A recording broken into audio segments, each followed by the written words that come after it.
Friends, welcome back to our YouTube channel GK with me. तो आज के इस क्लास में हम पढ़ना स्टार्ट करेंगे क्वेश्चन आंसर सीरीज। ये क्लास रहेगी इंक्लूसिव टीचिंग या इंक्लूसिव एजुकेशन से रिलेटेड। जैसा कि आपको पता है, इससे पहले वाली क्लास में हमने डिजिटल मोड से रिलेटेड कुछ क्वेश्चंस कर लिए थे, तो ये क्लास भी आपकी उसी तरीके से क्वेश्चन सीरीज की रहने वाली है। ये क्वेश्चन सीरीज आपकी हेल्प करेंगी, इससे आपको प्रैक्टिस में भी हेल्प होगी, साथ साथ आपको पता लगेगा कि आपके एग्जाम में क्वेश्चंस किस टाइप के आते हैं और आपकी रिवीजन भी हो जाएगी। तो लास्ट तक इस वीडियो को आप देखेंगे तो आपके लिए बहुत यूजफुल रहेगी। ये क्वेश्चंस वैसे ऐसे क्वेश्चंस हैं जो कहीं ना कहीं किसी न किसी एग्जाम में पूछे गए हैं, तो आप लास्ट तक इस वीडियो में बने रहेंगे तो आपके लिए बहुत यूजफुल रहने वाली है। और एक बात और मैं आपको बता देती हूँ, अगर आपको इस क्वेश्चन आंसर सीरीज की पीडीएफ चाहिए है तो आप हमारा टेलीग्राम चैनल ज्वाइन कर सकते हैं। टेलीग्राम चैनल का लिंक आपको हमारे कमेंट सेक्शन में देखने को मिल जाएगा। वहाँ पर जाएंगे, आप चैनल को ज्वाइन करेंगे तो आपको वहाँ पर पीडीएफ मिलेगी। ठीक है, तो अब हम आपका ज़्यादा टाइम नहीं लेते हैं और इस क्लास को स्टार्ट कर देते हैं। क्लास ज़्यादा लेंथी नहीं रहने वाली है, 10 to 15 मिनट्स के अराउंड आपकी क्लास रहेगी और इसमें हम प्रैक्टिस करेंगे। ठीक है, तो यहाँ पर पहला क्वेश्चन मैंने लिखा है, समावेशी शिक्षा किस पर बल देती है। यानी कि जो इंक्लूसिव एजुकेशन है, जिसे हम इंक्लूसिव एजुकेशन के नाम से जानते हैं या समावेशी शिक्षा के नाम से जानते हैं, तो वो इन ऑप्शंस में से किस पर अधिक बल देती है। तो यहाँ कुछ ऑप्शंस मैंने लिखे हैं। व्यक्तिगत विभिन्नताओं को पहचानते हुए पाठ्यक्रम में लचीलापन, विद्यार्थियों की क्षमताओं के आधार पर पृथक्करण, सभी विद्यार्थियों के लिए मानक पाठ्यक्रम, या विशिष्ट जरूरत और विद्यार्थियों के लिए ये शिक्षा है। ठीक है, तो इसका जो राइट आंसर देखने को मिल रहा है वो है यहाँ पर व्यक्तिगत विभिन्नताओं को पहचानते हुए पाठ्य चर्चा में लचीलापन। यानी कि इसमें हम जितने भी यहाँ पर डिफरेंट काइंड के जो चाइल्ड होंगे, जिनकी व्यक्तिगत भिन्नताएं अलग अलग होती है, उनको ध्यान में रखते हुए पाठ्य चर्चा में लचीलापन लाया जाता है। ठीक है, यहाँ पर जहाँ भी आपको अगर इंक्लूसिव एजुकेशन से रिलेटेड क्वेश्चन देखने को मिले और वहाँ ऑप्शन में अगर आपको पृथक्करण या इंग्लिश में हम सेग्रीगेशन बोल देते हैं इसे, जिसका अर्थ होता है अलगाव, ठीक है, तो वो कभी भी इसका आंसर नहीं होगा। हम समावेशी शिक्षा में कभी भी बच्चों में इन पृथक्करण नहीं करते या सेग्रीगेशन या अलगाव नहीं करते हैं। इंक्लूसिव एजुकेशन में हम सभी बच्चों को साथ में पढ़ाते हैं। अब यहाँ पर ये भी नहीं है कि सभी बच्चों के लिए स्टैंडर्ड पाठ्य चर्चा हो या विशिष्ट जरूरत वाले बच्चों के लिए, तो यहाँ पर हमने स्पेसिफाइड कर दिया, तो यहाँ स्पेसिफाइड भी नहीं करना है। ठीक है, और इसके अलावा सेग्रीगेशन भी नहीं करना है और यहाँ मानक पाठ्य चर्चा भी नहीं होगी, तो यहाँ पर इसका राइट आंसर हमारा को ऑप्शन नंबर ए हो जाएगा। आई होप आपको पहला क्वेश्चन समझ में आ गया होगा। इसके अलावा मैंने इसके कुछ पॉइंट्स लिखे हैं जिसको हम एक बार पढ़ लेते हैं। समावेशी शिक्षा क्या है? जैसे विभिन्न संस्कृतियां हैं, भाषाएं हैं, क्षेत्र है, बुद्धिमान छात्र, कमजोर छात्र, अधिगम अक्षम वाले छात्र, उनको एक ही कक्षा में यहाँ पर पढ़ाया जाता है। तो मैंने अभी आपको बताया था, इंक्लूसिव एजुकेशन वही एजुकेशन होती है जहाँ पर हम डिफरेंट काइंड यानी कि अलग अलग प्रकार के बच्चों को एक ही कक्षा में पढ़ाते हैं, जहाँ पढ़ाया भी नहीं जाएगा बल्कि फैसिलिटीज भी प्रोवाइड कराई जाएंगी, तो उसे हम किस में रखते हैं? समावेशी शिक्षा में रखते हैं। ठीक है, आई होप आपको ये पॉइंट समझ में आ गया होगा। इसके बाद हम सेकंड क्वेश्चन पढ़ते हैं। तो हमारा सेकंड क्वेश्चन है, निम्न में से कौन समावेशी शिक्षा में एक शिक्षण कौशल नहीं है।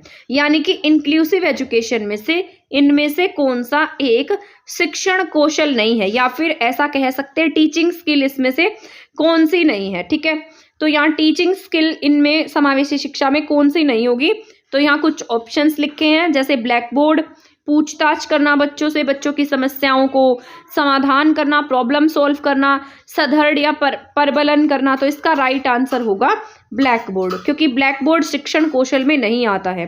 शिक्षण कौशल में पूछताछ आएगी कि आप किस तरीके से बच्चों से पूछते हैं, किस तरीके से वो अपनी प्रॉब्लम को आपको बता सकते हैं, कैसे वो अपनी प्रॉब्लम सोल्व कर सकते हैं, कैसे सधर्ड या परबलन कर सकते हैं।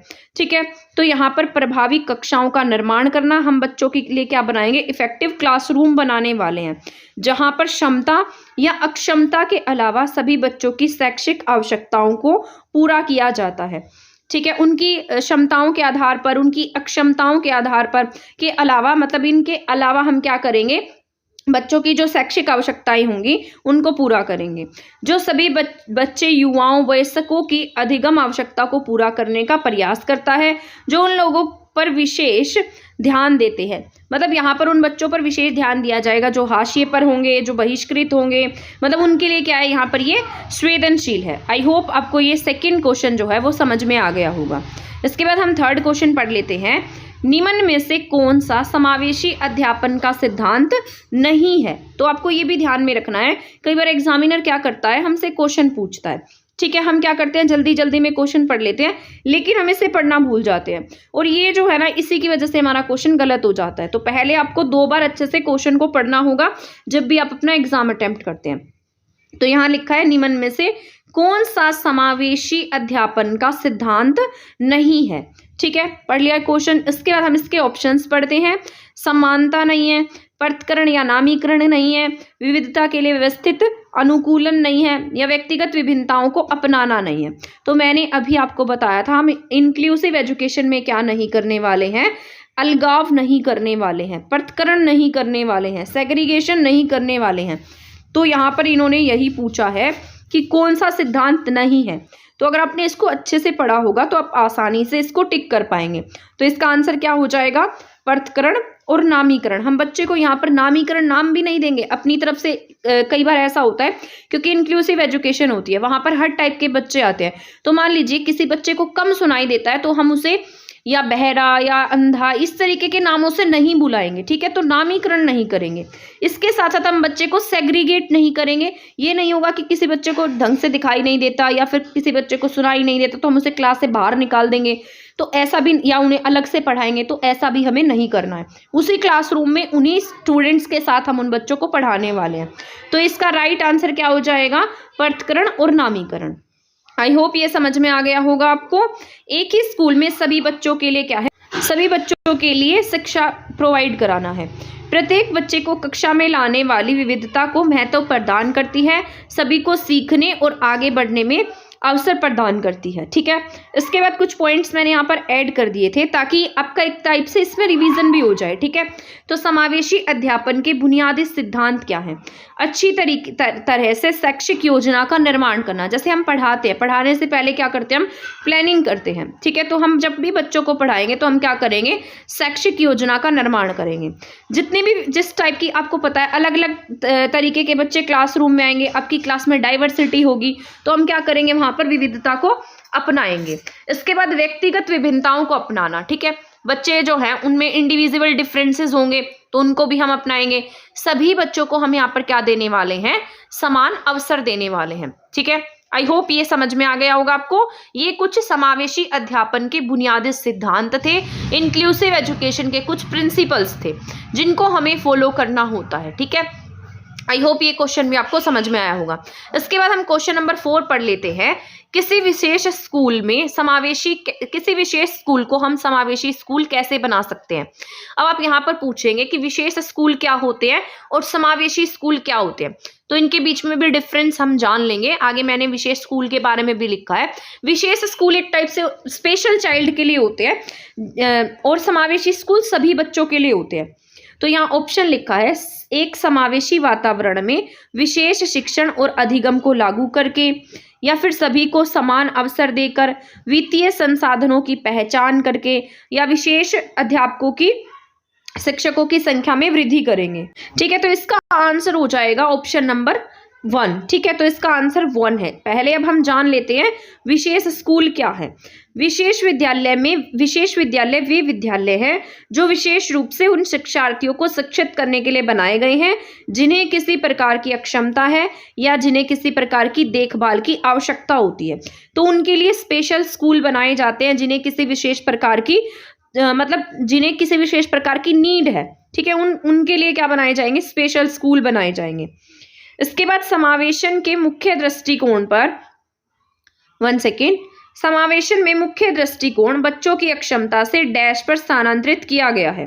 बच्चों की क्षमता से हमने इसे किस पर ट्रांसफर किया है, तो यहाँ पर कुछ ऑप्शंस दिए गए हैं, बच्चों की पृष्ठभूमि, बच्चों की अक्षमता, बच्चों की क्षमता या बच्चों का विकार। ठीक है, तो यहाँ पर अक्षमता से किस पर ट्रांसफर किया है, बच्चों की क्षमता पर ट्रांसफर किया है। ठीक है, तो ये आपका राइट आंसर हो जाएगा। इसके बाद समावेशन में मुख्य दृष्टिकोण बच्चे की अक्षमताओं से उनकी क्षमता को क्या करता है, स्थानांतरित किया गया है। इसका अर्थ होता है शिक्षण और अधिगम के लिए पारंपरिक दृष्टिकोण को एक नए दृष्टिकोण में बदलना। आई होप आपको ये क्वेश्चन भी समझ में आ गया होगा जो अभी हमने पढ़ा है। तो ऐसे आपके ये 5 क्वेश्चंस यहाँ पर कंप्लीट हो गए हैं। इसके साथ साथ हमने थ्योरी भी पढ़ी है, इससे आपकी रिवीजन भी हो गई होगी। अब क्वेश्चन नंबर 6 पढ़ लेते हैं। डेली की क्लासेस में हम 10 क्वेश्चन ही करेंगे क्योंकि 10 क्वेश्चंस भी सफिशिएंट रहते हैं और इसको हम डिटेल से पढ़ते हैं। इससे क्या होता है, हमारा किया हुआ चैप्टर भी रिवाइज होता रहता है। तो यहाँ पर मैंने लिखा है समावेशी शिक्षा के बारे में निम्न में से कौन सा कथन सही है। तो आपको बताना है कि इसमें से इन दोनों में से कौन सा पॉइंट जो है वो करेक्ट रहने वाला है। हम समावेशी शिक्षा में मौजूदा वातावरण को बदलते हैं, विभिन्न शिक्षण विधियों का हम उपयोग करते हैं। तो इसके ऑप्शंस दिए गए हैं, ओनली 2 होगा, ओनली 1 2 होगा, ओनली 1 होगा या बोथ होंगे। तो इसका राइट आंसर हो जाएगा बोथ ए एंड बी। यहाँ पर हमें जो वातावरण है उसको क्या करना है, चेंज करना है, बच्चों के अकॉर्डिंग बनाएंगे। और यहाँ पर शिक्षण विधियों का, जैसे मान लीजिए सभी बच्चे एक टाइप की मेथड से नहीं पढ़ पाते हैं, एक टाइप के मेथड से नहीं समझ पाते हैं, तो हमें क्या करना होगा, टीचर को क्या करना होता है, अपनी जो टीचिंग मेथड्स है उसको इम्प्रूव करना होता है। तो यही पॉइंट यहाँ पर लिखा है, विभिन्न शिक्षण विधियों का हम क्या करेंगे, यहाँ पर उपयोग करेंगे। ठीक है, ठीक है। तो आई होप आपको ये पॉइंट भी समझ में आ गया होगा। इसके बाद हमारा क्वेश्चन नंबर 7 है, निम्नलिखित में से कौन सा समावेशन के संदर्भ में सत्य है। यानी कि इसमें से कौन सा पॉइंट जो है वो इंक्लूसिव के बारे में सही है। विभिन्न प्रकार के छात्रों के लिए अलग अलग पाठ्यक्रम तैयार करना, तो ये बात तो बिल्कुल भी नहीं होगी। ठीक है, सभी बच्चों के लिए सेम पाठ्यक्रम होगा। हम यहाँ पर क्या नहीं करेंगे, सेग्रीगेशन किसी भी तरीके से नहीं करेंगे, चाहे फिर वो क्लास में रखना हो, चाहे फिर वो पाठ्यक्रम हो। इसके बाद मुख्य धारा की शिक्षा प्रणाली के साथ सभी विद्यार्थियों की स्वीकृति। तो इसका राइट आंसर यही पॉइंट है कि जो मुख्य धारा की शिक्षा प्रणाली है उसके साथ हम क्या करेंगे, सभी विद्यार्थियों की स्वीकृति। इसके बाद केवल शिक्षा प्रणाली में शारीरिक विकृति वाले बच्चों को शामिल करेंगे या भी सत्य। तो इसका आंसर हो जाएगा ऑप्शन नंबर 2। समावेशी शिक्षा का भाग है जो विकलांग बच्चों को शिक्षित करने और एक ही छत के भीतर सामान्य लोगों के साथ कठिनाइयों को सीखने के लिए एक नया दृष्टिकोण है। यही मैंने बताया था, यहाँ पर हम सभी टाइप के बच्चों को सिखाएंगे। ठीक है, चाहे कितनी भी टाइप की कठिनाई वाला बच्चा शामिल हो इसमें, तो उसे सामान्य बच्चों के साथ ही सिखाया जाएगा और एक ही क्लासरूम में उन्हें सिखाएंगे। ठीक है, इसके बाद हमारा क्वेश्चन नंबर 8 है, समावेशी शिक्षा के संदर्भ में कौन से अवसर शामिल हैं। तो यहाँ पर ऑप्शंस यहाँ पर लिखे हैं, सामाजिक गतिविधियों की पूरी श्रृंखला में भाग लेने के अवसर, कला, खेल और संगीत के अवसर। तो इसका राइट आंसर है बोथ ए एंड बी। ठीक है, आई होप आपको समझ में आ गया होगा। इसके बाद हमारा नेक्स्ट पॉइंट है, विभिन्न भाषाई पृष्ठभूमि से आने वाले विद्यार्थियों की कक्षा में एक शिक्षिका को क्या करना चाहिए। यानी कि मान लीजिए आप टीचर हैं और आप टीचर हैं, आप पढ़ा रहे हैं और आपकी क्लास में ऐसे स्टूडेंट्स हैं जो अलग अलग लैंग्वेज बैकग्राउंड से आते हैं, जिनकी अलग अलग भाषा का मतलब उनकी अलग अलग भाषाएं हैं। तो आप एक शिक्षिका होने के नाते आप उन बच्चों को कैसे समझाएंगे। ठीक है, तो यहाँ पर यही लिखा है, कक्षा में प्रशंसात्मक संस्कृति उत्पन्न करेंगे जिसमें विद्यार्थियों को अपनी भाषा और बोली के बारे में बात करने में प्रोत्साहित किया जाएगा। आपको पता है हमारी न्यू एजुकेशन पॉलिसी भी जो हमारी मदर लैंग्वेज है उसको प्रमोट करती है। तो हम क्या करेंगे, बच्चों को उनकी भाषा में बोलने के लिए प्रोत्साहित करेंगे। समावेशी शिक्षा यह सुनिश्चित करती है कि विशेष आवश्यकता वाले बच्चों को विद्यालय प्रणाली के भीतर प्रदान की जाने वाली सहायता सेवाओं के साथ उनकी उम्र और श्रेणी के साथियों के साथ नियमित विद्यालयों में ही पढ़ाया जाए। इस प्रकार यह सामान्य पाठ्यक्रम में सभी बच्चों की आवश्यकताओं, उनकी सीखने की शैली को समायोजित करके उन्हें गुणवत्तापूर्ण शिक्षा प्रदान करने के उद्देश्य को दर्शाता है। ठीक है, यहाँ तक के पॉइंट हो गए क्लियर। इसके बाद आज की क्लास का हमारा ये लास्ट क्वेश्चन है और मैं ऐसी उम्मीद कर रही हूँ कि आपने इस क्लास को समझने की पूरी कोशिश की होगी और जब आपकी मान लीजिए एग्जाम में इनमें से कुछ क्वेश्चन आएगा तो आप उसको बहुत इजीली करेक्ट कर पाएंगे।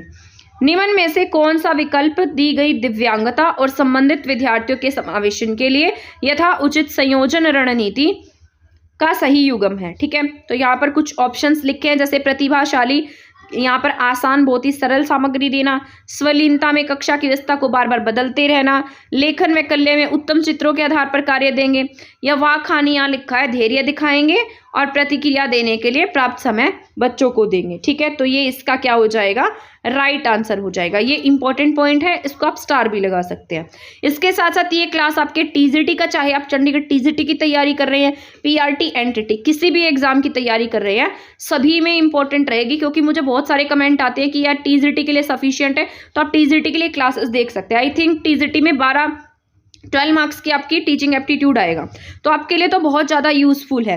अगर आप इतना भी कर लेंगे तो बहुत ज़्यादा सफिशिएंट रहेगा आपके लिए। ठीक है, तो आप भी ये क्लासेस देख सकते हैं, आपके लिए भी इक्वली इंपॉर्टेंट है। तो आज की क्लास के हमारे इंक्लूसिव एजुकेशन के जो क्वेश्चंस थे वो कंप्लीट हो गए हैं। ऐसे ही हम कल की क्लास में मिलेंगे नेक्स्ट क्वेश्चन आंसर सीरीज के साथ। पहले हम टॉपिक वाइज करेंगे, बाद में मैं और मल्टीपल टाइप के जो क्वेश्चन होंगे टीचिंग एप्टीट्यूड के, वो आपके जो भी मतलब हमारी सीरीज रहेगी उसमें लेकर आऊंगी। तो तब तक आप चैनल के साथ बने रहिए, ज़्यादा से ज़्यादा कैंडिडेट को हमारे चैनल के साथ जोड़िए, और चैनल को सब्सक्राइब नहीं किया है तो सब्सक्राइब कर दीजिए और वीडियो को शेयर करना ना भूलिए। तब तक के लिए थैंक यू, धन्यवाद।